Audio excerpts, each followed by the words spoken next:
kan siat kanangin Lake Airport siya Mizoramin air connectivity Hove Ramdam de Emo India Ram Suwa state damte kan inkalpo ini turatana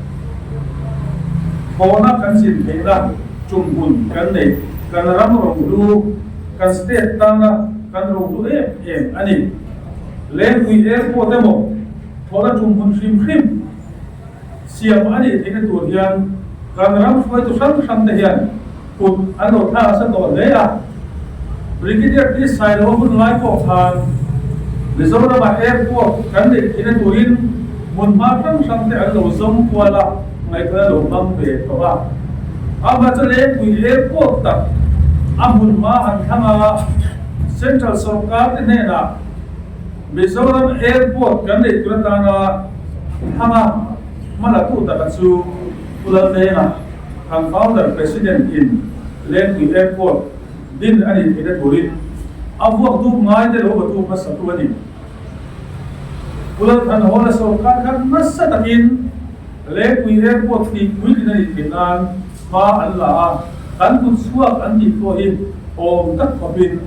masa taka ma la lo suala lo di saudu kan dia. Kan presiden kan chief minister between Mizoram dan chief minister ani lama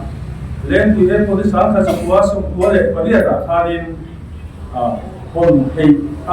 pe din MNF in ahon bu achama transawin aranway tin building de ILS de din terminal building le atula zong atamzok ti puisia vo India kan sinna poi mobile alo chang thul vele Hovel tukven kanda ina turatana Hora tamzo kan hovel emek na yan kan mati yan kan chief minister kalta yan sunod yan tak ane bangin Mizoram yan politics na kan mimasa ate yan Lake Airport long yan suat soka turatana le Mizoram namkan lo lu ane bangin hayang tokin ang lupi eto chintihin kan soidua Lake Airport kanaran dua yan kumsong hile paruk aliyam toni. Harus tak culin India mas state ina airport omsun kan dia pun masalah macuan sumle pai po harus takin kan ngai tua alo lut po tam lo chi. Wai dia chon passenger wai ni din sang khan sanga tawon chet ki an toa mi chebe ko hin tam ma ka kata ko heda somli le pali atok doni chuti kop chuan kan airport hi bonde sian masaten sawa pa atum dona mi an tia kha piam thua kha boi de chuan damlo mamo tu te zirlai te sundong te din tourist pa ngai te sarkar official te ko tham shwai tu te mitin mai hianin ko na thok tu te de lam ko airport ku kan sore ta kan ram ro hu dik takani kan ti me kan dani chuti lai chuan airport ti kui din na tu ta kwa ama kan ho tu pa polin ko ma chong kan ho ila gok tu ho che kan airport che lo bin sarkar tu lo tongin airport ti ra da tu han mai tu san ma hi chu don toy ma o ti hi kan de ni kan se kan angin Niriak Desember sam dile som dile patuma ZPM sarkar lagu andia assembly session masaber ni so mathum ta so pani sam dile som dile patuma kan chana session kan le governor address of nuwa cabinet masaber ZPM sarkar de assembly house akwan cabinet masaber an chua chuta anthure masaber achuan Lake Airport tiradan tule, ZMC tiradan tula. Alon le ha reward mai Lake Airport kan namtan alut nate apoi monate. Ramas wai tu kasaten hit hau pula alo bai monate ha. Alai tu alo re. Wai tu kal basate zaom nate in pe nate ha. Duknat sa kan sheo. Chumi tu kal zela bang chuan up committee B ku airport ti raldan tu chungchang ai tu te andina kan chief minister Delhi kal masak per chumin alo honga Chief Minister Office press conference on there. Chu press conference a chon Lengpui Airport chungchang a soi le a Lengpui Airport ti ral amo bidan putahan tu chungchang a soi na AAI Airport Authority of India kuta emo private company Adani kutamo kan na don at yeni ang ma ero chu tie di lai chuan ipo kan la ngoya kan na kiam hiao committee yang ai tu tura han siama a committee han girls ka ba chu committee chu na to pa chu kha ho te kha NTM che an do ka phelo ma se kabineta October ni som paru sam di som ni palia tu pa sa ro chuan Lengpui Airport chu Indian Air Force kuta ngan tum na alo le yang ta cabinet minute ti chu ho si lo ni kan phelo bia ba ni ma se tin abo e tu lo chu ka chu cabinet pu te bo si tu chuan an committee siam thar khan MOA memorandum of agreement duang turin an siama chumi nan boi pi le kan sona chuan mi pui kan lo kheta a ho in ni kan lo khenta ti hi Lengpui Airport chungchanga a kai noi a doi te in kan soi ma sa podani political party sang ten kan platform a Lengpui Airport ti ral kan lo chungchang kan soya Mizoram NCO yang som ten an du lo thu an awa ari thei som intellectual sa tu ne social media ne TV interview a som ne Lengpui Airport chu kan top of the town kan ti yung ta puya kan nei awangin le kan ram ro lu ti ral tum chung sanga abi kin Indian Air Force kuda ti ral tum chung sanga kan party in din na hen tak kan ne ya kan party president in kan party din na apuan to bangin ti kong song ko in Lengpui Airport kan turin sipai kuda kan turin chuang of Ture, Mizo with Puhaba of Turin, can pay dog, can president of what go again. MLM was this one, it didn't need her to the same message on low tour. This on Papua, what they can turn to a poor young MLM was the Canyon was in a content of Sina. Hey, can Ramro Luti Raltum Sumsang here. Can like to another day, can home, can focus the Antapo. Lengpui Airport sang tu yang MLM quay bus say ready kan soi dua kan main untuk kan handoni sumi inrin ni dia kami kan kau tu chungsa yang ni na adili kan ta bela khanin danang takin official lah MLM walin kan kau dona pangin GAD Lengpui Airport enkol tu teneda Commissioner and Secretary GAD Nena MNA Administration Party in Lengpui Airport Kanslodona Eta yan tunlai sui lo tak puro kam tak mamangin Kupoi mo lo sui thei tu le thei tu te official apoi mo te lo om tu la instruction lo pe kulin tira di ome chu tianga min lo chan pui tu om tu la lo ban turin siat ti ani tu dia so kan han kala hei hil hi ama ko politics ya kala ane o zo hil o kwal ya so i do tak mai contractor la tak kamu la me ti po la ta kan pa ti suha ko ega tige o tel ve ti zona o ma ang mai lo sai in fiat kan doni kai ni emene ruwa kan kala journalist pasari ko le bai bin su i be chu zon chu kan kala ni सरकार आय और मिलो दोसम तू kan dia kamru le se pm सरकार का तुम ले तो नहीं करें सरकार आय और दोसम ठप जिला देलके नहीं असीर बेरा air force aviation director kan di mai au tu pa bera suwa adota kamula suwa adota senior EE electric EE ten suwa official klara alo thukan maya ZPI sarkar ai omilo dong som tu jila kabula batel chu kan sia chien a thule he maya alo ka tum thukin na dam pula ple cheu to zo lo mo ti zo na ka ni pia ni ZPM ho te lo zo den bom lo kan la MLA ten kan shoi an lek ta na lo chwa han ha chiang se an pu de mon li thui le di kha alam jeng ka tia chu adin bunania kan thu kho na official te kan meeting na te la ta chuan ke ni hian runway kan tlo du MLA ten runway kan tlo du airport chuma kan nu du kan tia journalist ne kan kal na tura ko cái mà nghề kia airport không tụi ba phải sai đi không được cầm luôn thì đâu cần về trốn luôn thì in cả thì các bạn alo cần nghề tổ số cái này số cái ai ở đâu cần về số các anh à trốn luôn cái kia cần kia số cái này số bạn số tụ tên không anh hẳn thì cuốn về là cái là hiện ZPM thì anh mà đi thằng các bạn anh ô cái số con thì cái số nó anh đi trước adon le ka soile du chu khule pui airport khal tur chungchanga anruam hanna chungchanga hian official te ne nga engkim kan soi hoba atu tu te kan tlo nuwa hian kan legislature party chuan le pui khatlang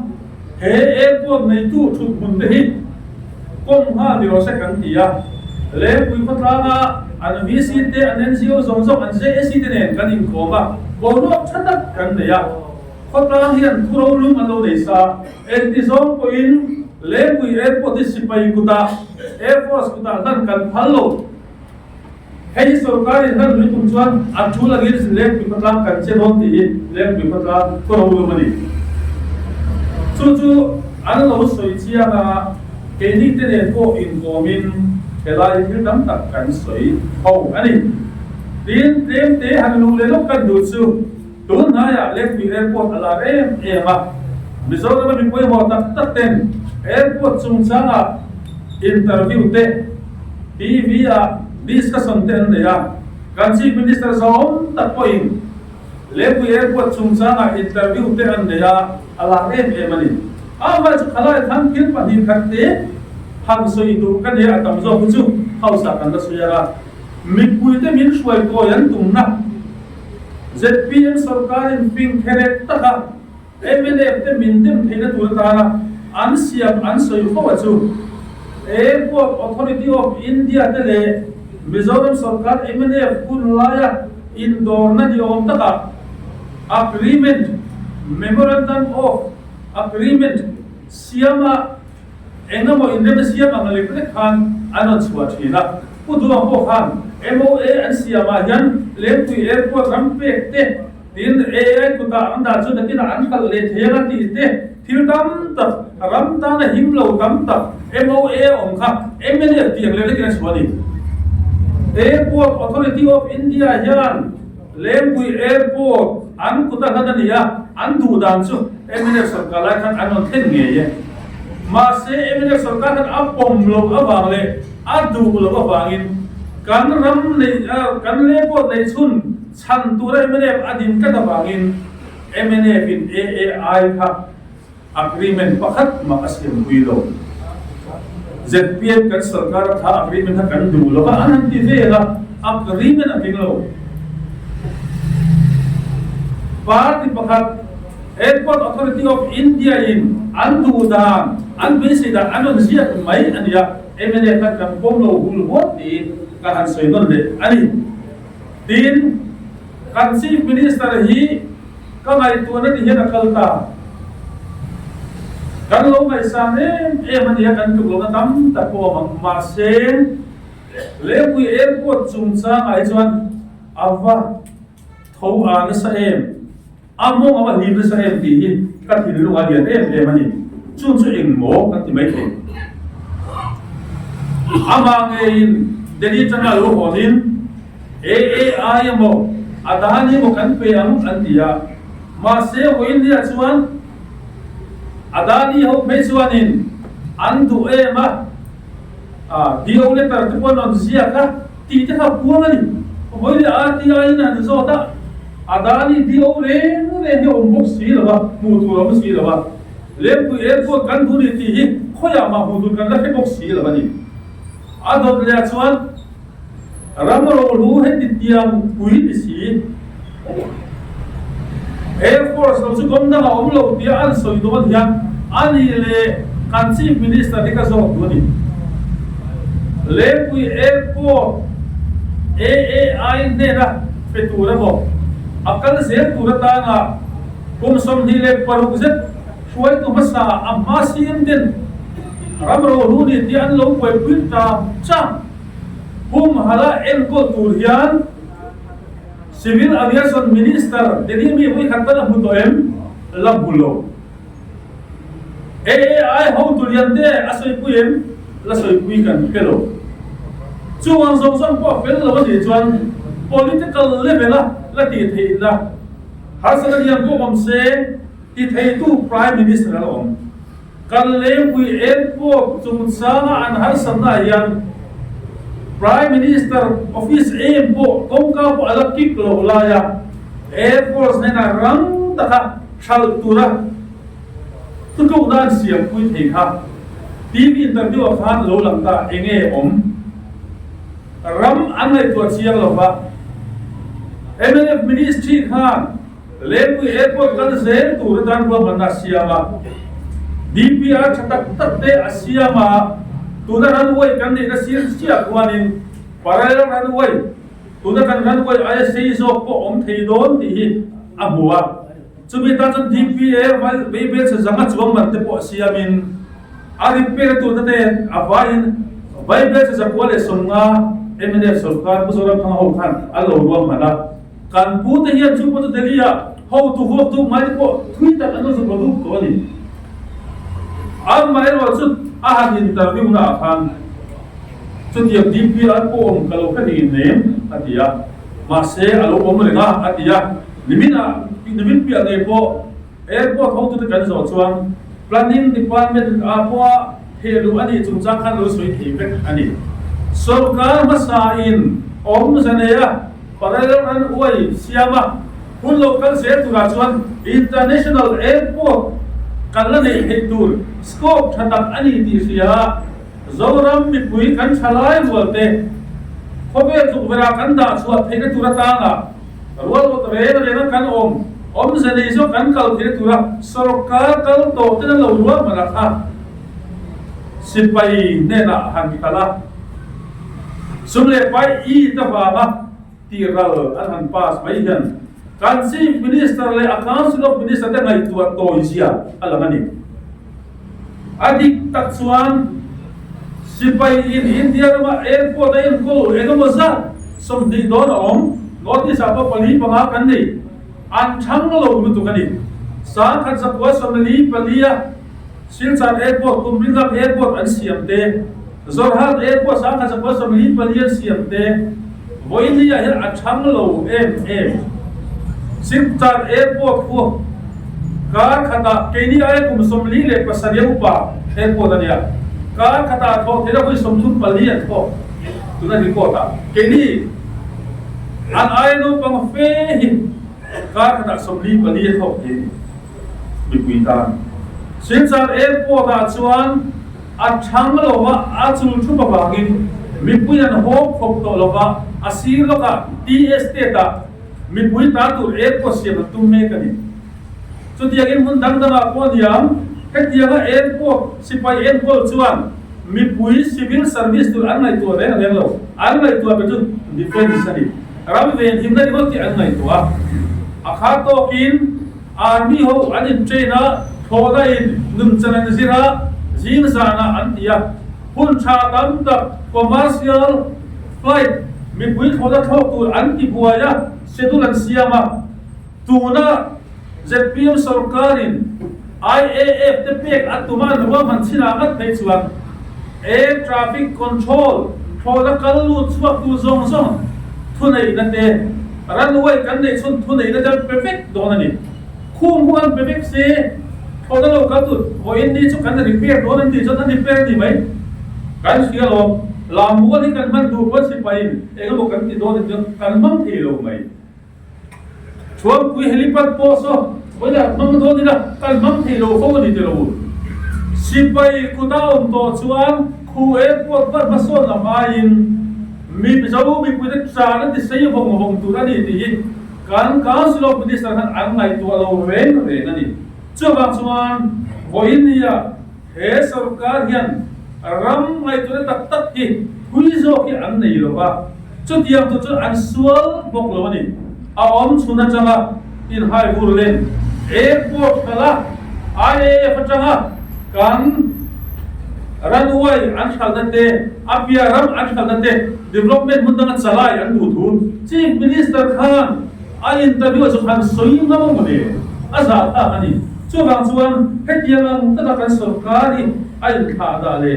ngai tu na se ul lo hi apoi le ka pia ti voinia airport chungchang report loi te pek to bin puya kan nei ta ma kan soi ta bakani adon le chuan voinia kan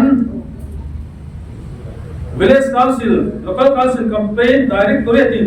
press conference nei don thoma se kan in kan tu chungchang a koi te han ta na me le tho ka duwa chu chu kan soi ka sa duwa ego wangin nge local council le village council te hi ahun ma an tram to ma tharuka kanin than ma ti hi zona kanin zo sup supa ZPM minister pathum te na an chandane ranglo veka mania kan treasurer te re ZPM spokesperson ten platform pakatan han soi ona khan ZPM spokesperson to soi tha dang le ta chili vel in kan ma chana alo dia keima mai to na changa in kan ma chan ye ka kia ti koi te soi ve ka doni pakhan na chuan he sarkar kan thon me in anin buchiang e ma anin thechiang sok e ma ta kai khan lo chuan bong hor suawin local council village council ka an ka don ti an bu fa ani tengwa mo samdi pathum MLA election do khan a felber a moiber a mel saber en kimina in chua anti velo turte han soya mizo Christian sentiment chok thau turin sa kho pui thiam pension then khan le rom bo tu then khan te mat ke an manga speaker ke bo sa te point an laman hoya pulpit ram han chuwa lau thalo kal tu le eno bo chu eno bo tak khan bo ro an bola afo le for lut tu ni chu ma ba chuanin nasat kan be wangin ko khan rombo tu ko khan ko tu tam takte sa khabi thilung lung antilega chu ho gai zo ma le siamani chu lo le chuan sarkar na thong ro te gai zo om turin MNF te congress sarkar to chin te khang ho te min an se tak taka sarkar lang sarkar sha sarkar hau tak lo om se nei tak sarkar din an tum dan an siaman an ti tak taka sarkar na thok tam be point an ngai zo nga sem na bom lo an sarkar na thoka atam zo hian lau thar lo piang an ha de la khami ta an fatu le sani chu lo le chuan thalai wal zirlai wal te ngai zon om turin khobel ram cham kang sok te Indian state upazok te an sin puya thule hain Mizoram state velo te la di chok te kha an compare khobel le lamin I tira kan suai tu te ren rengin thalai lu advance to kan suai kwala sumi wang chuan thalai kha tu men vot do da fellow I em kha kal tok me ni aflo khan kal pui ni chu biala ma chu anti le chu kun na thok tu te ta ka tin hai le tu bit item pali an siama sum item pali te chu Mizoram kan me so prop an ya wangin sum kal na tu ta la hai lu manamo an siat pui lo tu ra sarkar kan dan tu ran siam kha kil tina an campaign strategy kha an ti hu ani am mai ro chu min pui na siam ta ani than mar ma san du chu kum khat le khan hi akal chung hian an mani hi an ni na ta alo lam chan me ka mi pui na siam so me ka khalu kidan huni pot sei se he sarkar thom nahi akan hiam sak sia en hiam ading dor ti an bo wangin in than hi moi lo gai to lovin koi surudin an ti mani an mani ani bu fia chian wa an thutia ma an din lo wa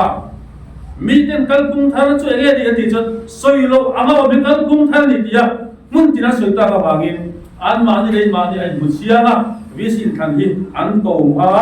an ti mata ti hi alam ni ka tia chu chu visin khana ka bu be da ni ato na ma ka ti to me nge appeal be tu ka nei awma wai try la ba kan ho tu te lan ti do ko zoram mi pui kan tu soi ngai ta zong zong te lo khia ta na kan ngen lu chu tu na kan soi ta ang khan jet pier sarkar hi mi pui te ta be se om le moi bi fil bi chabi van tir ko sarkar ni om ta khan ri zuara ma se an soi am an ni lo na te voi ne soi lo ang lam zel ang kal kan hu yan mi pui te democracy thu nei tu kan ni ti zora mi pui te kai som duwa ino hor nu tak mang khang ZPM hian kum thum le khariat a tha som ve an nei chung hian pakla Christian kalpim kuro lawo ma ngai kan dia lawo ma ngai ni mi pui po wa kan ti the turin ZPM le samoi zon zong zong te vor lo na sang kan the ti a thu le ni voi ne kan lo ho chuk chuk kan ni chuan hetia ngai kha da e ma kal chung le rampoi an soya ati re thei tu te ti re theya ati ral theya ang tu anti ral me ti kan pom pui e kan zero kan ti na di no ZPM mangai tu ta na po e khai kan ho tu te kan be se ngin lo ni lo in film kurangai chu wang chuan in hetia ma ni chuan sang ni le som ni paria ta chuan AAP ang deu in idol party ang yan in ka khur chor chor don ti ya zir tin tu chuan voin nia hian kan vor nu tak mang hian lesson zir tin kan pe ka chul i kan soi doni tin zoram mi pui re thei tak tak tin kam le khopui sung mi ta na pho an bu fai man ale thokan ti to te petrol diesel man heti khopa han ti sam te tin stamp duty ale sati zen zota han ti sam te hey reo te tuiman ti sanan tuma pvn kal tir le zen zen to mi pui min ro ka san ya thil tam tak soi tu ro hetia ang anti me ka kan kun loi loi lai yan an mani le an ai on din tir ZPM candidate kan vote chuan an bu fireman ti to te oil man ti sa te po hi a tharom le kan tina ang don ani chu kan san do da tu chuan voi ne mi pui hian kan vote ma hian kan be se yang in lo ti kan ti do lo mi kan ti ni ariru ti da em tu pakhat lom phong chu thutiam la ani ya sarkar thutiam la tam kan chief minister kan governor ra 100 days program apun tu khan chong trai betel camping center akal khala ati thale mai kan chief minister kan sarkar chuan voine kan ram har sanna kan chalai te har sanna rui lo ngai te en ko na alu ta rui lo ngai te boi pui hi ananian taka amai poi mo nei do ni hi tin thilunga uel kham na ka nei ni kan ram na na har sanna rui lo ngai MNF sarkar la kan na sa takin kan boi puya se chona kan sarkar than lian takin zondar center tin he hasana to te chan suana tu center lian mi sam tel an kola nun kom dik an kai na tur dan ro manasiam ku kani khum te ko he sarkar than hianin ai ko somanga an diaga koi ne kan ram na kan chalai te har sat na hi sukyang tu le bidol niya a chief minister berat fe thaka ta kan tia ma se hoila ege dita boina kan thia dan pe ya dikne diklo ko hello zondam center ko ku tiral tu bol te moen ko tir sarkar ko han pon tum le to lo atira an rong hoi an mai ko mo de thia kha lo na le thu ni na han sanga lo man ti da de nge an mangai ri lo ngai kan nau kan fa te khalam pang kha hoi sanin khu center ti pui tling tura thei to ka so tu kan ngai lain am ko thei o te po an dak dun le to anti na ni se so na kan zo do ken po hi he so ka soi lo am zel an ni ti ka soi do ni อันโตน่าตีเทนขนาดเป็นชนให้กันMLAเซลล์เวียดMLAไปเฮียนมันนี่อ่ะ ZPM หุ่นตัวประกอบอาทิตย์อาลูสวยจู ZPM เฮียนไอ้โซล่าเฮียนออฟฟิศหุ่นตัวส่งอันเดียเทรซารีอ่ะเต้ตุยกว่าที่สุดชัวร์พลายเฮียนนั้นเป็นเมกันเดียเฮดไลน์หุ่นตัวจันด้วยสามเต้มันลงส่งโดนสีหรือว่าคุมขับเอร์ออร์เจ้าอันนั้นสรการอะไรไอ้โซลหุ่นลุนชลายแบบไหมอันนั้นจะส่งน้ำตาโยมาหันหลังตาเตะเฮZPM ฮีถ้าเราเที่ยวมันที่หัวเรือโยมังตะกินตาหลังเตะค่ะอันเสด็จตะกะโลหลังตาเดนิตามาAAP คูเบสย์on corruption free เอ็นกิมมีคุยกันดิ้งอังอินอันพอมา ZPM รองโมเดลกันดีค่ะอันนี้เตรียมกูรู้สุดนะอันนี้เตรียมอันตีโลกะelectoral bond nan antia na end takta party tharno bomte tha AAP ko pesalonga viau maya mi puidin den hota in thanan homa anta chiang le mai chu ZPM future an role model te ondan ani bagin zoram mi puile hian he sarkar hi ikha chiang angu he sarkar hi khai phur takin kan se ro voin nin kali cha kan ti chon ZPM kan den kan ko dam khai film phur ro kan du cho kan siam cho sarkar kan pe cho in kal da ni kan lu oi to lo ani lo chon in future bright don lo ke tu saput ta bo ZPM ho lo ngam chi tin oi na sa mi pui zong som te in ngai to na